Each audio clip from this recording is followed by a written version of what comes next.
thank you so much everybody for joining us for the post-show talk for tonight's show, Deaf Republic by Dead Centre and Zoe McWhinney. My name is Jill, I'm the senior dramaturg here at the Royal Court. And I'm just really excited to have an opportunity to talk a little bit about this wonderful show with everybody tonight. So without further ado, I might go straight into the questions, if that's all right with you. Fantastic. So, Dead Centre as a company have a history of adapting non-traditional texts for performance. Ben, could you tell me a bit about what attracted you and the team to Deaf Republic in the first place as a potential piece of theatre? Yeah, I can try. Hi, my name is Ben. I'm one half of the creative team that is Dead Centre. My colleague Bush isn't here tonight, but the two of us are artistic directors of the company, and we directed the show together, and along with Zoe wrote the adaptation of the script as well. And yeah, as you say, we've worked with adaptation before, but we really think of ourselves as making original work. We're really interested in trying to make work that is brand new, but we're not really playwrights. And we don't consider ourselves to be playwrights. So we're really interested in trying to find source material and adapt it and change it and transform it. But it always seems kind of more exciting to choose source material that doesn't necessarily suggest itself very easily for adaptation. So we've made a stage adaptation of Interpretation of Dreams by Sigmund Freud, which is a 900-page scientific document, basically. And what was interesting about that project was that if you say to someone, we're adapting this book, they just think, well, how the hell are you going to do that? So it's kind of a strange challenge, something that doesn't present itself as a theatre text. And I think partly as well, part of that is that we were never really that interested in working within, we would never really be that interested in directing a really great play, because if we were to direct Uncle Vanya or something, we would just make it worse. Like it doesn't need us, it's already perfect. So we're just more interested in trying to take material and see how, if you can find something that will inspire you to make something that feels theatrically unique and feels special and particular to us.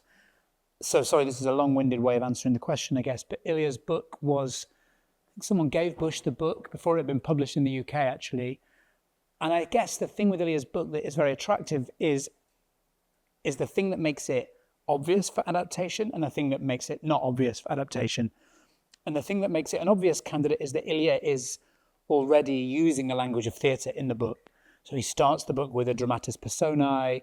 He uses lots of the language of theatre. The book is full of theatre references. Sonia and Alfonso are puppeteers. Gallia runs a puppet theatre. Theatre is at the heart of his book. And so it just suggests itself. But at the same time, the other thing that seemed like a really interesting challenge was the poetry and the language and the richness of that. And how the fuck do you not ruin it?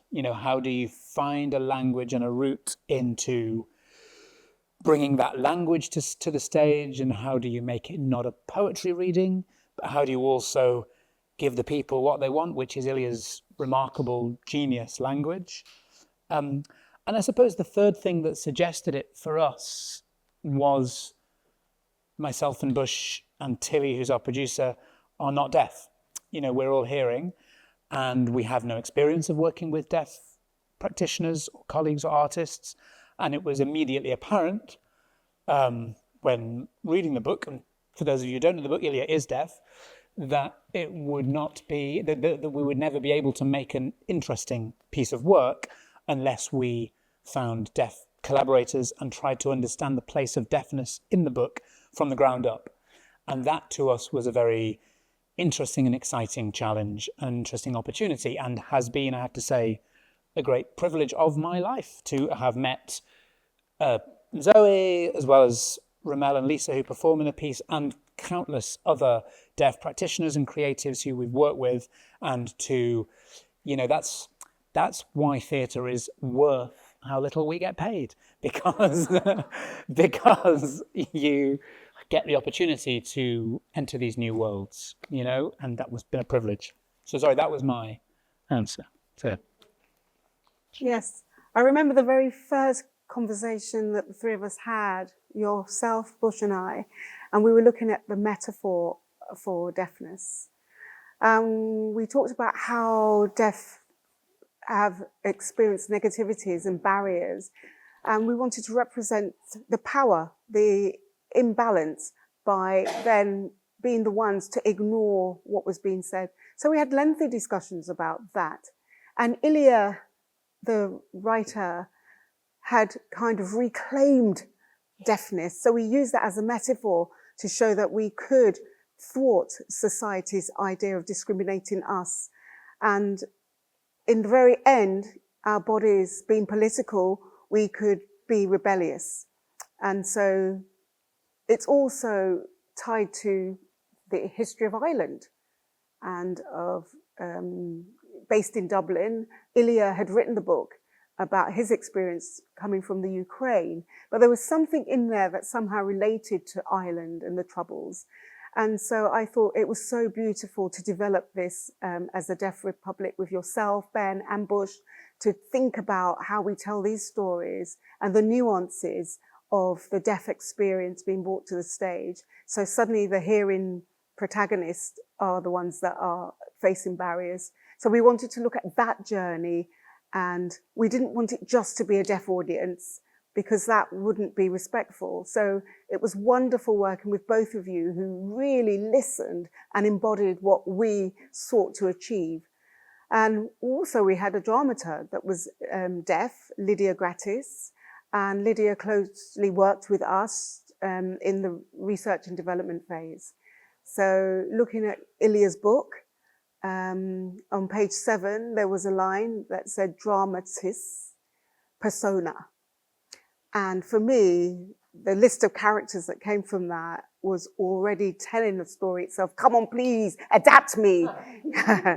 So yeah, here we are. So yes, I had the duty to make sure that happened. Amazing. I'd love to hear more from you, Zoe, about the process of writing this play. It's a play with 3 writers with a variety of different languages. How did you find the process of working with Bush and Ben on the text? Right. Let me see. Well, one of the early conversations I had, I said, look, I'm going to let you know that Irish Sign Language is very different to British Sign Language. And some of the other people... Well, actually, it's true, you know.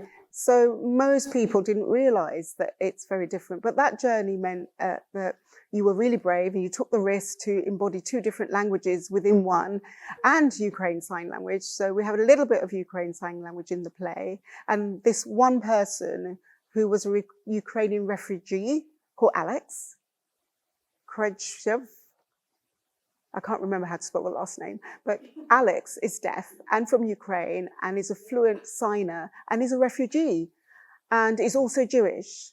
And so was able to talk with Ilya to use the spellings that would be used in Ukrainian Sign Language.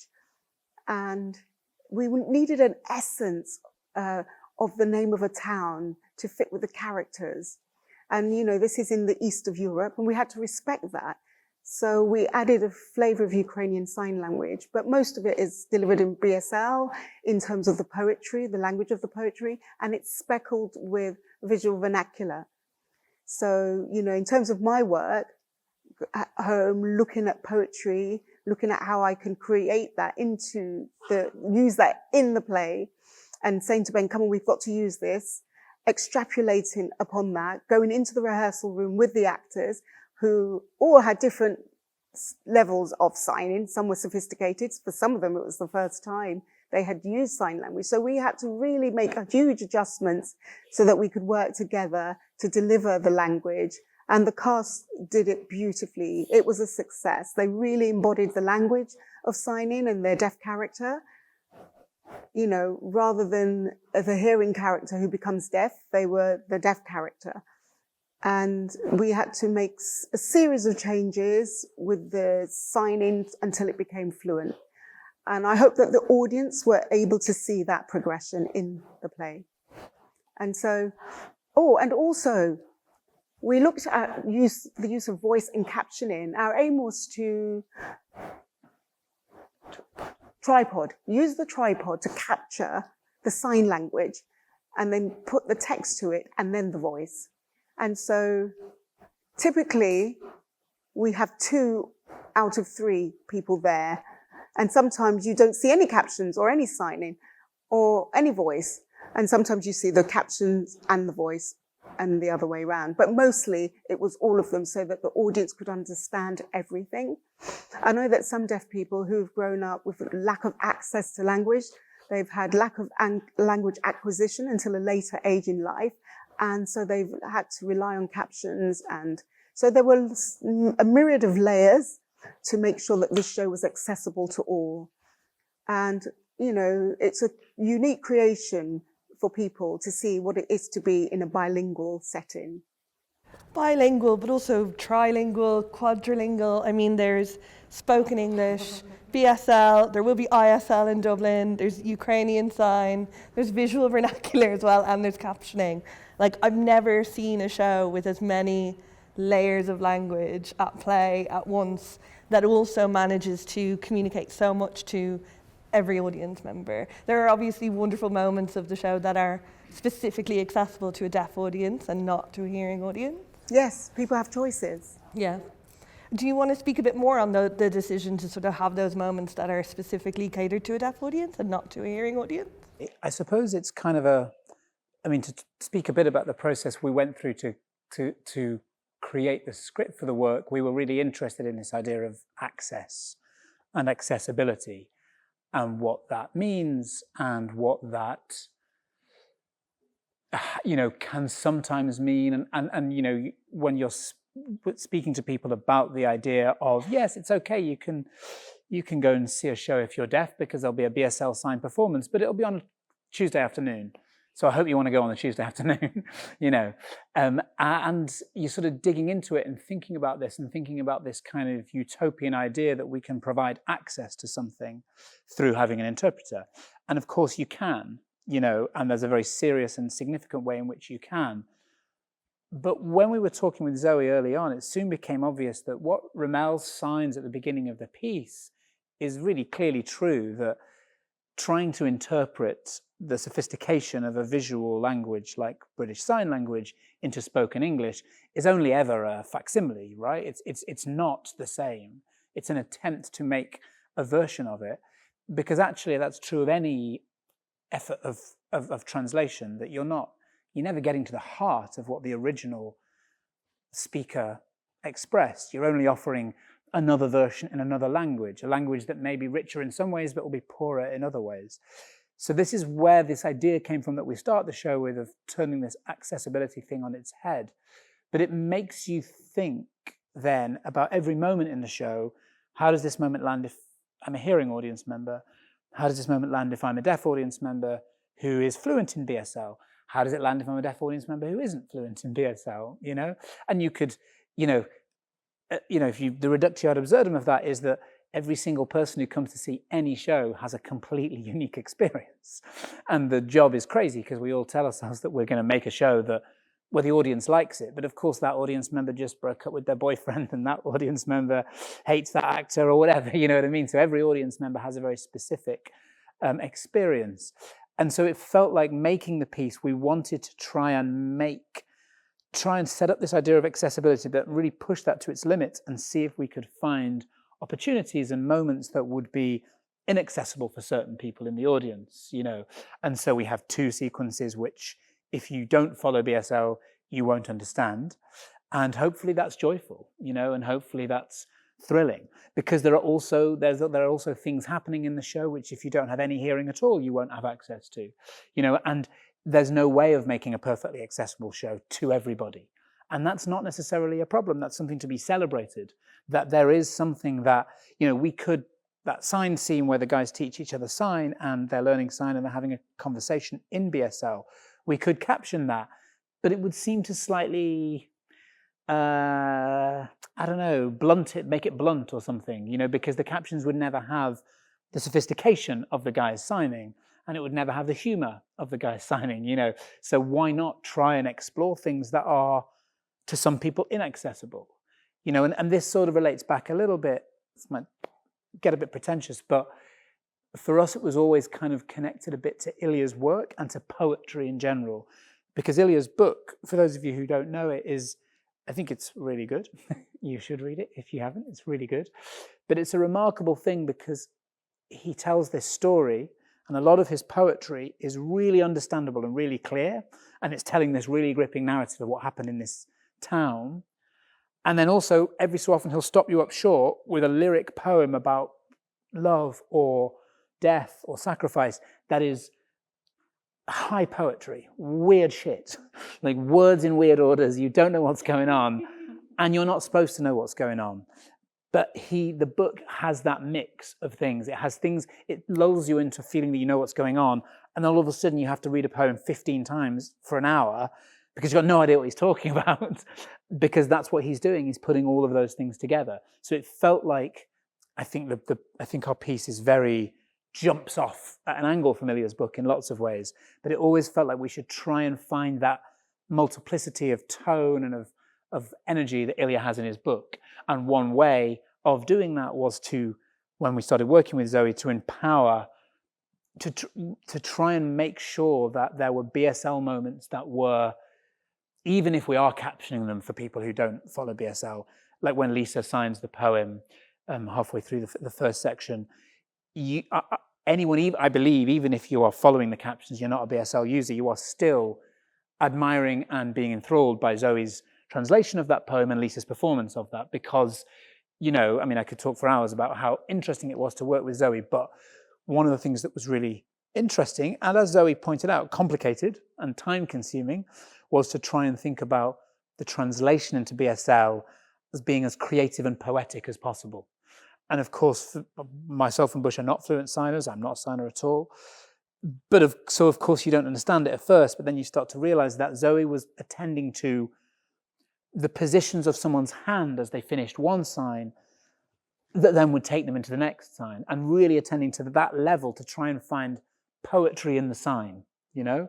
And that's really complicated to do, but I think is really rich and really beautiful, you know, and is really excellent. Yes, also the translation from the sign language, some of it, some of the BSL was taught in a clunky way. And then you had to think about translating that into English, the part where there's a one line in English, the caption comes up. And I thought, we need to improve upon that. And the English wasn't exactly a match. And I said, can we change the English? But it was difficult. So the English remained. And it meant that the translation had to... She means that we said no when they were, yeah. Yeah, exactly. So the translation to English, you know your language best, and I understand my language best.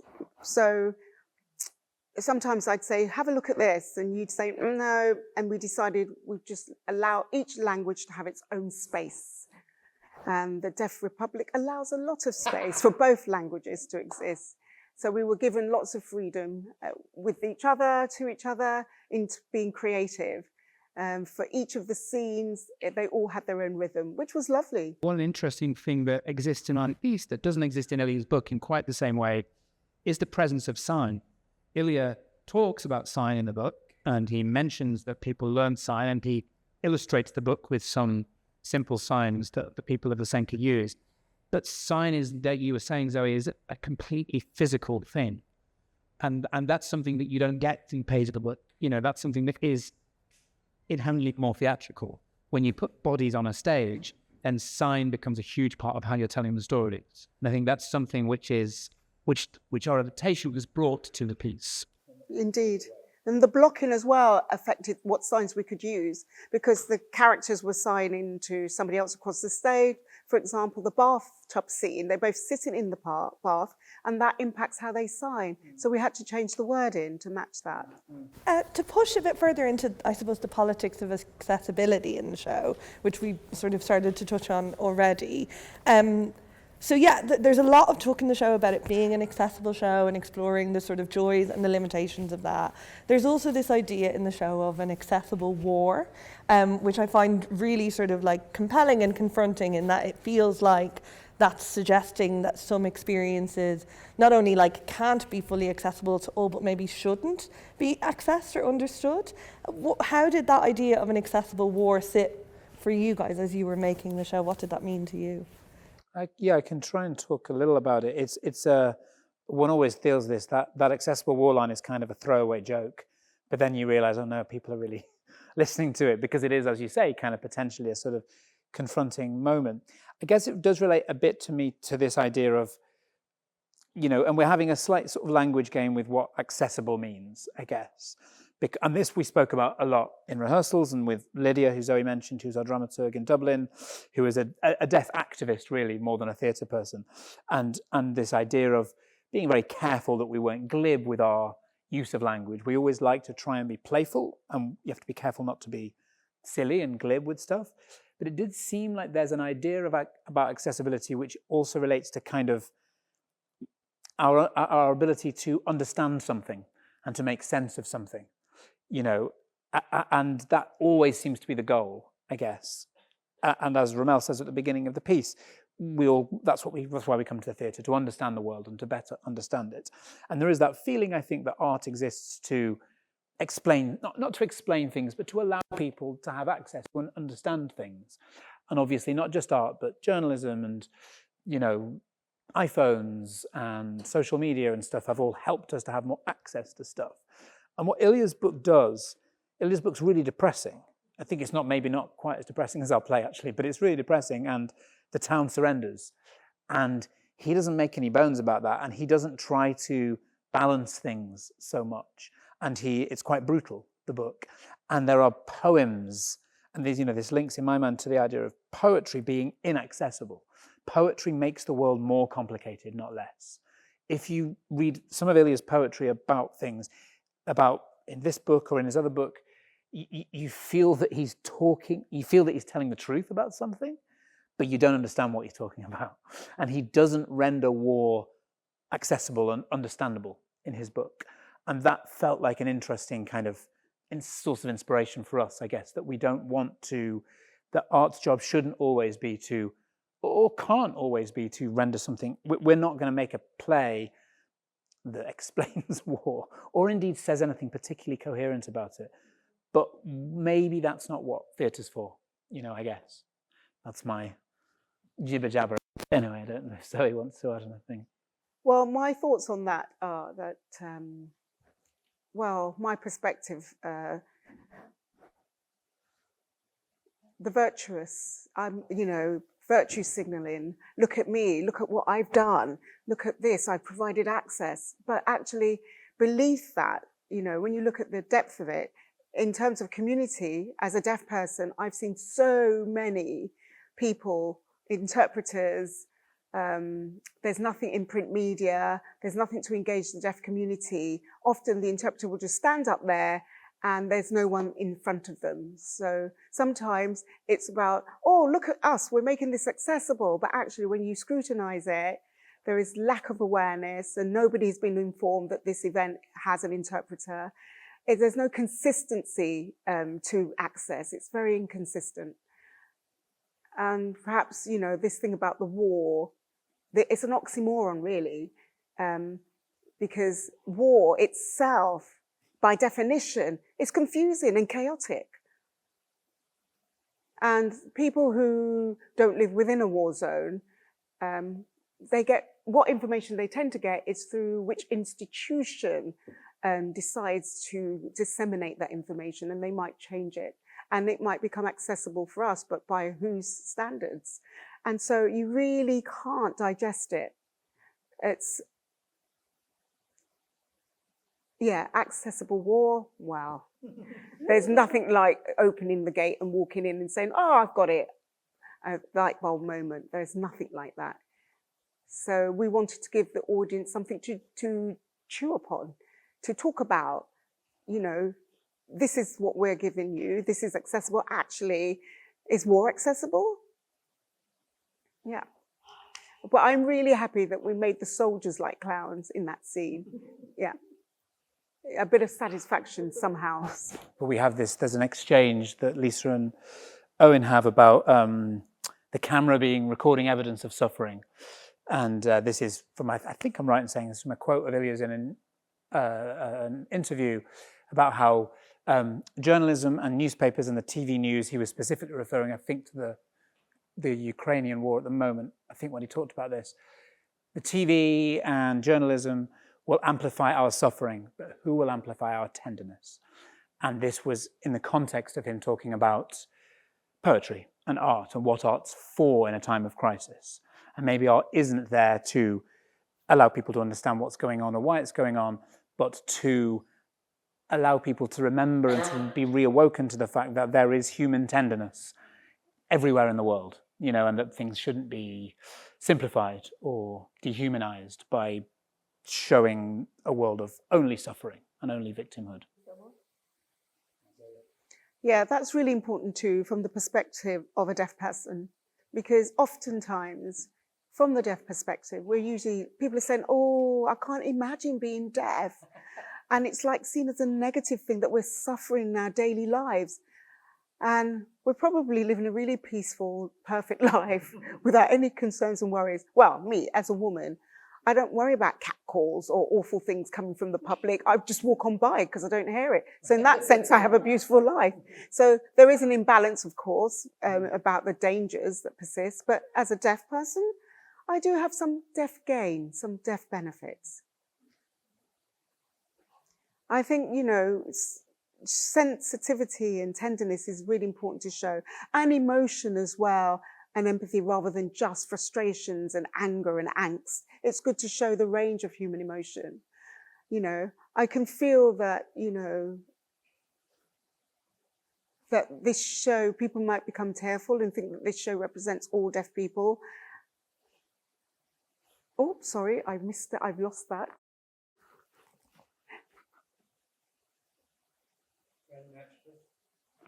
Thank you from the audience, thank you. Raymond Antrobus, the deaf poet, he was talking about his life as a deaf person from his perspective, and not just talking about all the barriers, but getting over the hurdles and being able to play and talk about the joy and the loves. So the scene with Sonia and Alphonse having in the bath, that's my favorite scene, and it's really important to show that tenderness. It's one of the most beautiful scenes in the show, I think. One more question from me, and then I'll throw it out to the audience for 10 minutes or so, is so Ilya Kaminsky's book, Deaf Republic, was published in 2019, before the invasion in Ukraine. And so it feels like war is far more present in our cultural memory and our cultural presence, I suppose, every day now than it was when he wrote that book, or even when you started to develop this project. How does that sit for you? Do you feel a responsibility to engage with the current climate? Has it been a conversation in rehearsals, or do you want to kind of remain pure from that? I guess I would say that, yeah, we've never made a piece of work, I don't think, that feels quite so, you know, in line with what is happening in the wider geopolitical world before. And we've never tried to, and we don't really see that as our skill set or a place where we feel particularly confident. We just followed the book, really. And I think, so Ilya published the book. It was before the current conflict, but it was after the invasion of Crimea. And I think he also said, when Bush and Tilly met him in New York, he said that most of what he was mostly thinking of when he wrote the book was he was living in Texas, near the US-Mexico border. And he was mostly thinking about people being deported and people being killed and people dying and suffering on their attempts to get into the United States. He was like, that was my... And the book is situated, the book has bookends, which we don't really engage with too much in our show, which situates the speaker in modern America before you go into Vysenka. But I think there's a kind of a way in which we sort of, yeah, we've never, I don't think we've ever felt any sense, no, let's slow down so I can say something that's not completely inane. I think that, of course, it became apparent when we actually moved to make the project. We first started thinking about this project before the current conflict in Ukraine, before the Russian invasion. And it became apparent when we started to make it that this was obviously going to be the resonance of the work, when we presented it. And it's weird, it's very strange and sad when you're talking to theatres about it and they go, oh, very interesting, very relevant. And you sort of feel a bit icky about all that, But we did, I think, Ilya does mention Russia and Ukraine very obliquely in the book once, in a footnote, and very deliberately, I think. He sneaks it in there, but the book is, as with our piece, completely, very, very self-aware, a made-up country. It's a made-up place, And he wants to try and I think the names are drawn from different cultural heritages as well. It's obviously speaking a lot to his childhood in Odessa and to his life, but the book is outside of history. And yet, when we were making the show, we obviously started researching and thinking and reading and watching about the current conflict in Ukraine, because for all Ilya's protestations, Ilya's a really significant voice for Ukrainian artists at the moment. He's published, I think, 2 collections, anthologies of poetry from people living in Ukraine, and he's a very strong advocate for artists in Ukraine being heard internationally and supported internationally, and of course also a very strong advocate for stopping the war. And so it felt like that we would be dishonest in terms of our engagement with the material and with him as an artist if we didn't open our minds to, do some research, I suppose. And there are details in the piece which are drawn from what we discovered, from watching. Alfonso taping up the windows was something that Bush saw in that documentary, 20 Days in Mariupol, I think it's called. The sort of thing that probably happens in war zones and places that are under heavy bombardment all over the world. But it did feel like it's helpful to, it's that Margaret Atwood thing, isn't it, about Handmaid's Tale, where she says everything that happened in this book has happened somewhere in human history, and actually I think that's probably just kind of weirdly a definition of fiction. Like, fiction is just things that have actually happened in real life, mediated through art. And so it did feel like that, to that extent, we were kind of conscious of that. But we were also conscious that we didn't want to go further in terms of trying to, didn't want it to feel didactic or anything like that. But, so I don't know, that was certainly, I think, our feelings about it, although I'm not quite sure really yet about how that sits, because it's not until you put a piece on the stage and people come and see it really that you kind of think about how it sits in a wider cultural conversation or anything. But Zoe might have a different feeling about it. What's really important is to talk about, during the show, what's happening and how it affects people emotionally that are in the show and watching it. It's very hard to read events about events and people who've been victims and disappeared, and we have the power to speak straight from the horse's mouth. And in a way, the world is becoming more and more intense. And so we're in pain more and more. And I think, particularly with things like conflicts and wars and genocide, what's happening afterwards? Will the town disappear? In some way, Senka is about allowing for difference and allowing for different perspectives, and different points of view, and being seen and being heard. And that's what I hope that this play will do. I hope the play will enable people to create dialogue around difficult things and give them food for thought and maybe look at perspectives they've never thought about before. I think it's definitely done that. And that's a perfect note on which to open the floor. It's a really, really dense show, so I'm keen to talk a little bit more about it and just hear what other people would like to know. Does anyone have a question for Ben or Zoe? Okay, we can probably take about 2 questions, so would you mind going first? Hi, thank you for that late. I have a little small detail, what I mentioned. I am Ukrainian, and this play was a lot about my country and what happened in my country. And basically, you were speaking the things what me as a Ukrainian would speak as well. But the detail which confused me was that you named the citizen of Vaselenka in a Russian way, and the soldiers who is associated to us as an audience in the Ukrainian way. Anushka, this is Russian way of spell. Anichka, this is Ukrainian.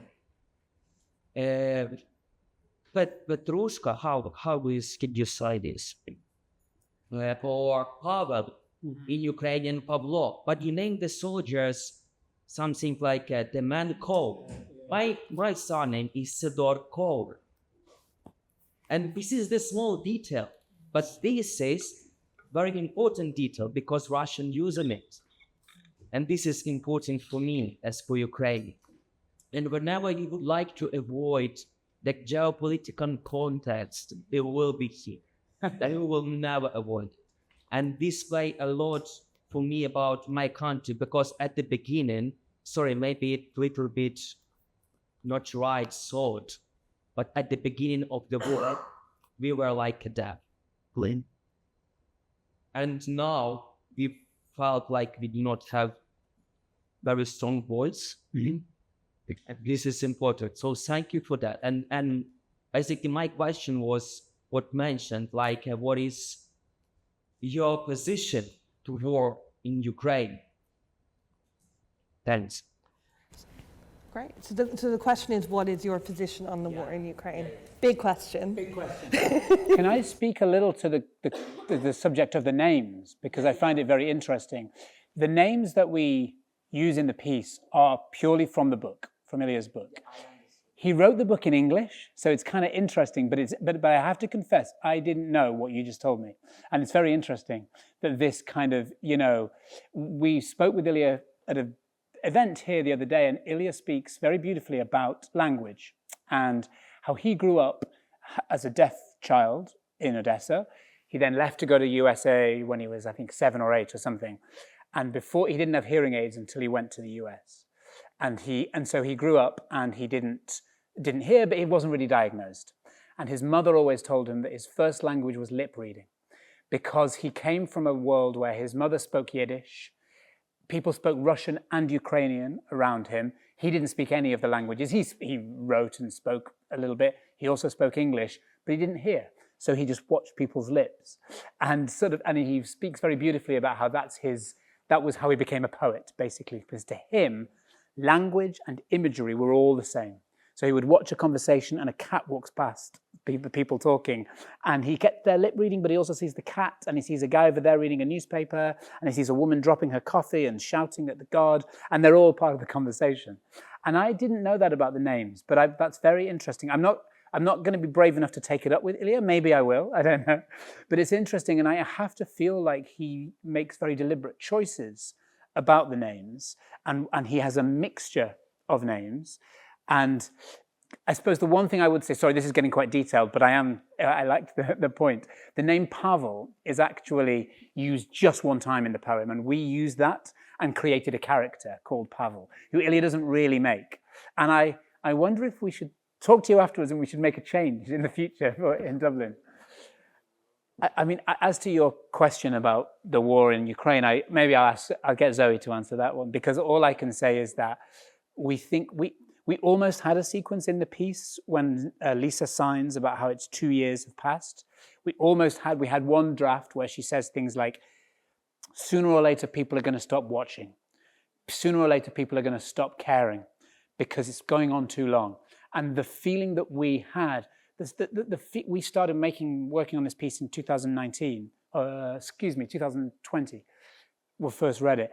And the feeling when we come to premiere it, that this situation is still happening and that the world has allowed this to carry on just seems like a hideous historical injustice. We don't want our piece to be didactic or to be trying to make too many points, but I hope that, I hope we stand in a small amount of solidarity and say that and the fact that we have, like you say, we've become deaf to it, to use a sort of unhelpful colloquialism, but I'm going to try and take one more question from the audience, but do you want to go first?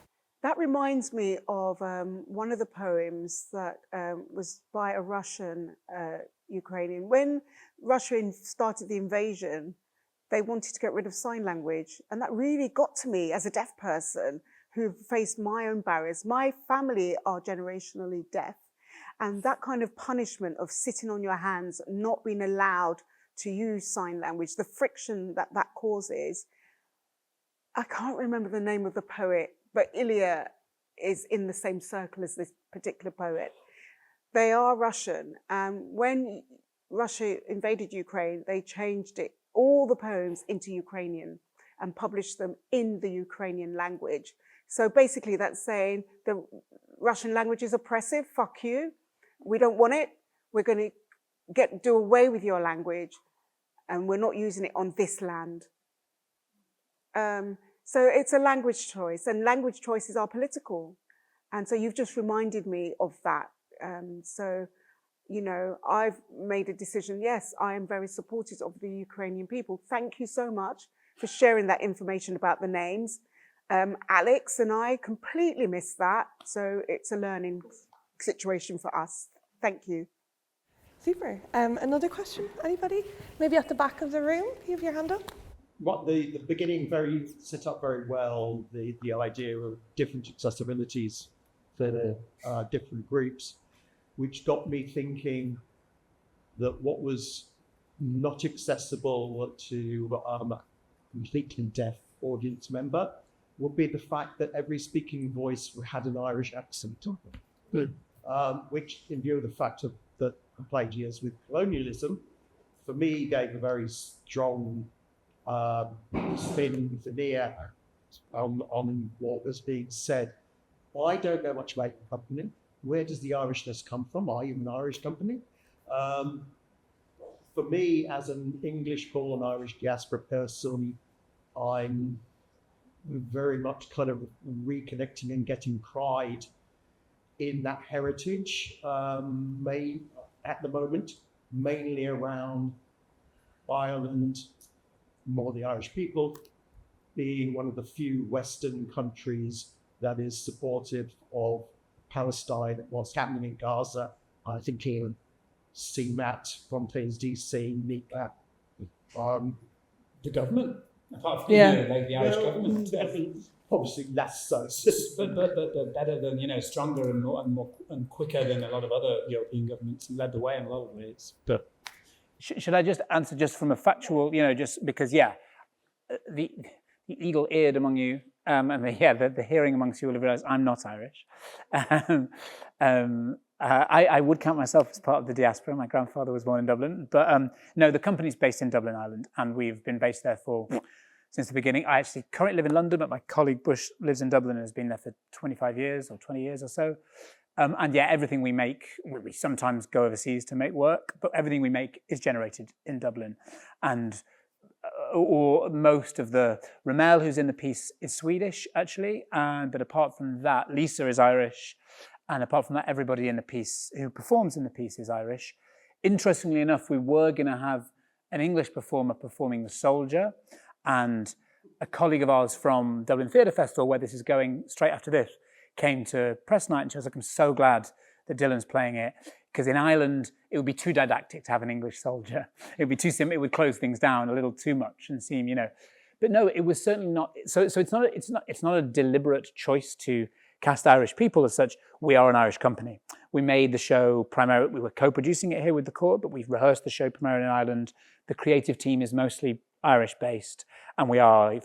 Although the representatives of the show on the stage at the moment aren't Irish, we are an Irish company, and so. But it does inform the conversations and communication around Ukraine as well. The Irish welcoming of Ukrainians was really profound. And certainly around Gaza, the way in which the unapologetic way that the Irish find solidarity with that conflict is very inspiring and probably does feed into the kind of conversations we're having in the rehearsal room, I'm sure. Just to add to that, something quite humorous. You talked about deaf people not being able to glean the Irish accent. Well, my father is from Northern Ireland. And Northern Ireland people speak really fast, Northern Irish people. My mother is from Belgium.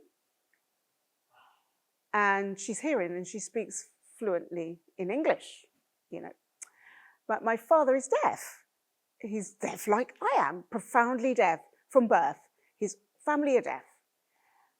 And he was born in Northern Ireland. And when I visit Northern Ireland, my mom does not understand anything that they're saying, but my dad understands more, although he's deaf, and he ends up interpreting for my mom. They're up there in the audience somewhere.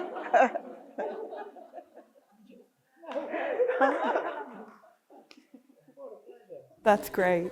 And there's an additional layer to this, of course, when you go to Dublin, and it will be performed in ISL as well. So that will add another layer to the conversation of Irishness, deafness, and born rebellion. And as Zoe will attest, deafness and the deaf community is different in different countries.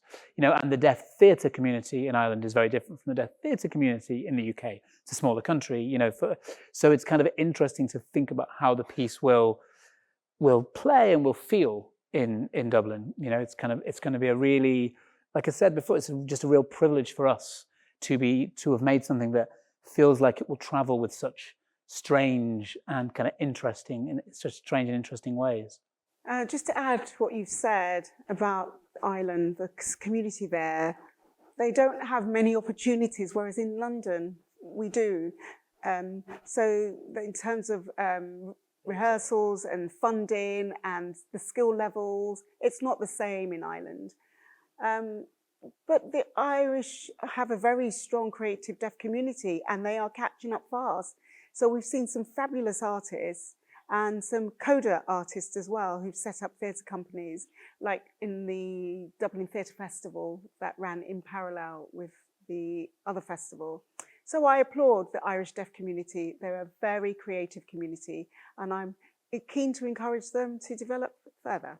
It just made me think of something then that I did want to say before, which is that I really don't want anyone to think that we feel like we're congratulating ourselves for making this interesting piece of work that is deaf, that combines sign and spoken text.